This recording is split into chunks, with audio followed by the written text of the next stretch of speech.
Hey everyone, and welcome back to Mighty Habits. Yeah. You know how this works?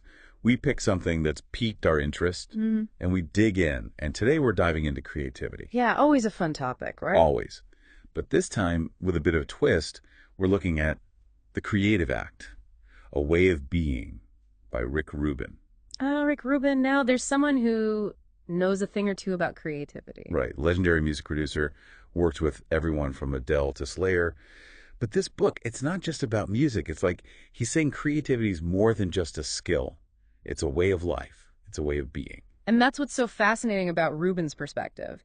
He's worked with such a diverse range of artists, and he sees that creative spark in all of them. So he's saying everyone's got it, not just artists, musicians, writers. Exactly. He believes everyone has that potential, but then he talks about surrendering to the creative force, and that's where it gets a little tricky for some people, right? Yeah, I could see that it sounds a bit like letting go of control, which can be kind of scary. It is. It's about trusting your intuition, being open to inspiration wherever it might come from. So it's less about forcing it and more about creating space for it to happen.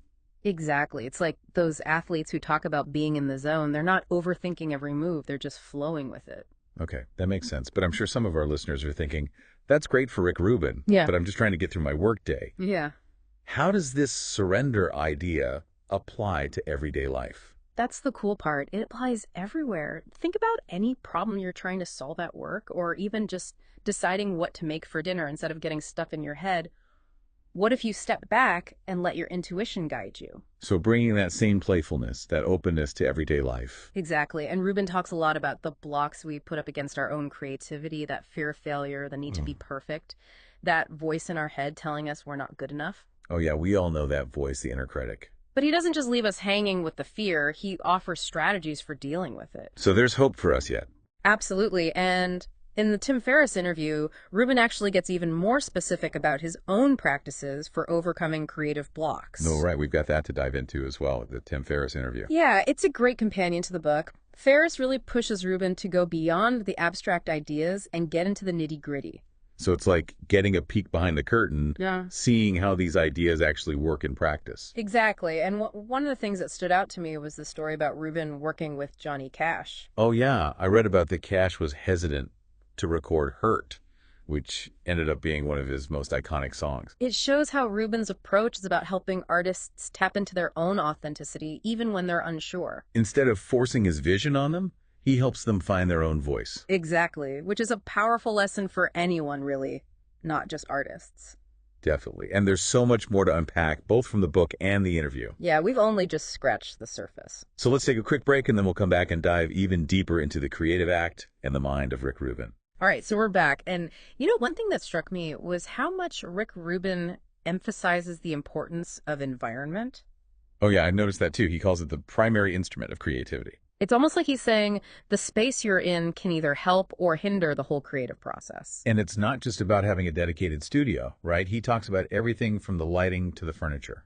It's about creating a space that feels right for you, a space where you can really let those ideas flow. And he's big on finding inspiration outside your usual routine too. Absolutely. Going to museums, traveling, trying new things, it's all about exposing yourself to different perspectives. It's like cross-pollination for the brain, right? Exactly. You never know where that next spark of inspiration might come from. But then he also talks about the importance of solitude and stillness. Ah, yes, that's key too. Giving yourself time and space to process all those new ideas. He's a big advocate for meditation, isn't he? He is. He sees it as a way to quiet the mental chatter and create space for those aha moments. And it ties back to his whole idea of surrendering to the creative force, right? Letting go of that need to constantly be doing something. Exactly. It's about allowing yourself to just be. But let's be real. The creative process isn't always peaceful and serene. There's that messy middle part where you might feel stuck or frustrated. Oh, absolutely. He doesn't shy away from that. He actually embraces it. So he's saying those moments of uncertainty are actually important, They are. It's often in those moments where the real breakthroughs happen. but that's also where that fear of failure can really creep in. It definitely can. And Rubin reminds us that a lot of that fear stems from perfectionism. So how do we let go of that need to be perfect all the time? Well, he suggests a few things. First, acknowledge the fear. Don't try to fight it. Okay, so acceptance is key. And then shift your focus from the outcome to the process. So it's not about creating a masterpiece every time. It's about enjoying the journey. Exactly. And in the Tim Ferriss interview, Rubin actually talks about his own experiences with failure and self-doubt. It's refreshing to hear someone so successful admit to those struggles. It is, and he talks about how he's learned to see those moments as opportunities for growth. He even sees them as essential to his creative process. Right. It's about embracing the whole journey, the ups and the downs. And one of the things that really stood out to me was his analogy of the sculptor chiseling away at a block of marble. Oh, yeah, that's a good one.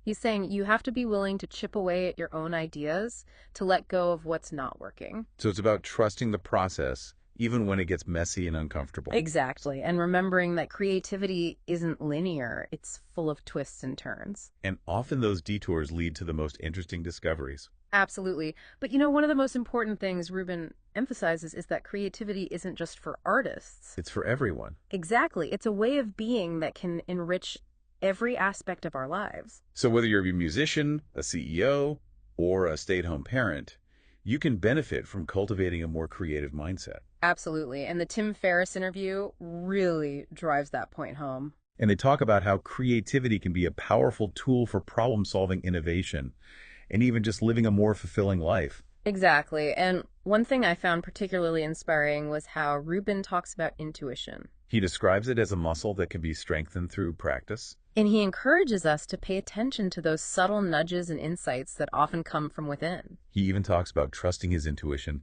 even when it goes against conventional wisdom. Like when he signed the Beastie Boys to Def Jam recordings. That was a bold move. It was, and it paid off big time. It just goes to show that sometimes the best ideas come from trusting your gut. Absolutely. So, as we wrap up this part of our deep dive, I think it's worth reflecting on how we can all tap into that creative potential within us. It's about nurturing that inner artist, seeing the world through a lens of possibility and wonder. And remembering that the creative act is ultimately an act of love.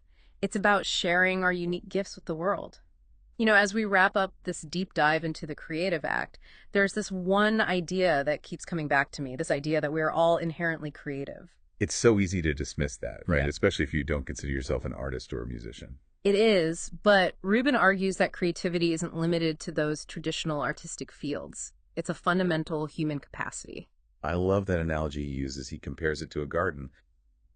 We all have those seeds of creativity within us. Exactly. But those seeds need the right conditions to flourish, the right environment, the right mindset. And we've talked about those conditions all episode. Yeah. Right? Silencing that inner critic, being open to new experiences, giving ourselves permission to play. It's about nurturing that creative spark within us and not letting it get stifled by fear or self-doubt. So as we wrap up this deep dive, I want to pose this question to our listeners, thinking about your own creative garden. What steps can you take to make that ground more fertile? It could be something as simple as carving out time for quiet reflection, like Rubin suggests with meditation. Or maybe it's about actively seeking out new experiences, stepping outside of your comfort zone. It could even be about giving yourself permission to make mistakes, to not be perfect all the time. Because the creative act isn't about hitting some predetermined target. It's about the journey itself. It's about exploration, discovery, the joy of bringing something new into the world. And that brings us back to something Rubin emphasizes, the creative act as an act of love. It is. It's about sharing our unique gifts and contributing to something larger than ourselves. So to all our listeners out there, embrace your creative potential, nurture that inner artist, and see the world through a lens of possibility and wonder. And if you're looking for more inspiration, definitely check out The Creative Act and the Tim Ferriss interview with Rick Rubin. They're both full of insights that can really help you unleash your own creative potential. And that's a wrap for this deep dive into the creative act. Thanks for joining us. As always, keep exploring, keep creating, and we'll catch you on the next deep dive.